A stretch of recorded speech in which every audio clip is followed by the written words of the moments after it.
उपस्थित सज्जन वृंद, हमारे अररिया के लिए सबसे पहले गर्व की बात है जो अररिया के एक होनहार व्यक्ति हैं संजीव कुमार जी, जिन्होंने इस किताब को लिखा है और इस भाषा में लिखा है कि किसी भी आयु वर्ग के बच्चे हों या बुजुर्ग हों, महिला हो, पुरुष हो, उसे यह आसानी से वो पढ़ के समझ भी सकते हैं। और इसमें सबसे अच्छा यह है जो हर एक अध्याय चैप्टर के बाद self assessment form, that is very good.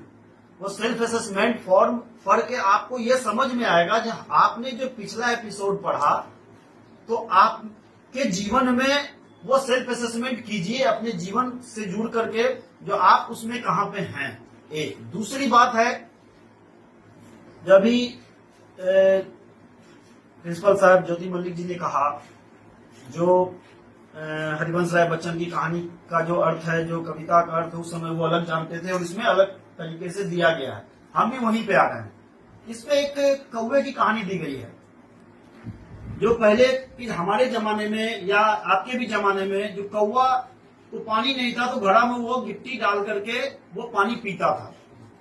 वो कहानी इसमें भी है, लेकिन उसका अर्थ दूसरी तरफ से बताया गया। यानी कौवा वही है, पानी वही है, घड़ा वही है, गिट्टी वही है, लेकिन यह बताने का प्रयास किया गया है जो वो बच्चा है अभी और वो अपने पूर्वज अर्थात अपने दादा उस कौवे को याद कर रहा है, हमारे दादा ने इस तरह से पानी पिया था।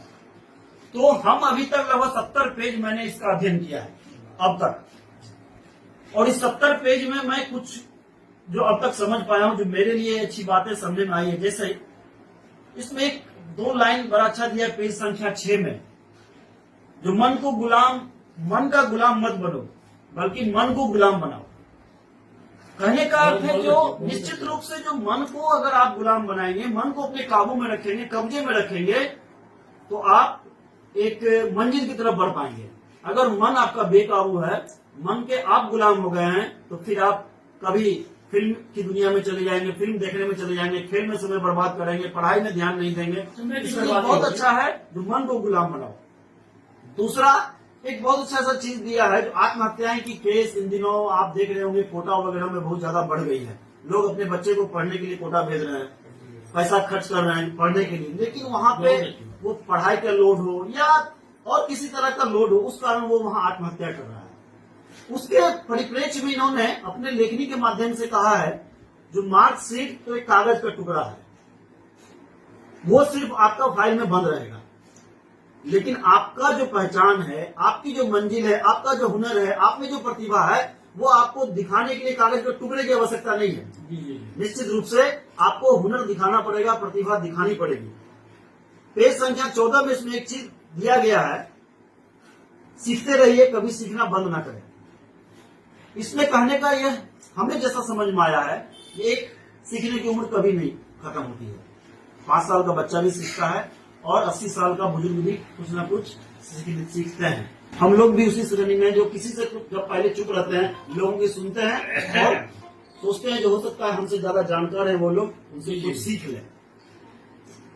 दूसरा है, आज के जमाने में ये कॉमन है जो अपनी गलती को लोग हम नहीं मानते हैं, अपनी गलती को हम नहीं मानते हैं और समझ रहे हैं जो नहीं, हम उस पर एनालिटिकल ऐसे करके वकील बन के, जैसा इन्होंने कहा है, खुद की गलती का वकील ना बने, दूसरों की गलती का जज जब बनता है तो रिश्ते खराब होते हैं। निश्चित रूप से आज अभी हम लोग कुछ देर पहले पारिवारिक उलझनों, पारिवारिक रिश्तों को लेके हम लोग चर्चा कर रहे थे, जिसका नतीजा यही है जो आप जज के रूप में दूसरे के यहाँ क्या हो रहा है ये नहीं समझ जाए वो बहुत ज्यादा पैसा कमा रहा है।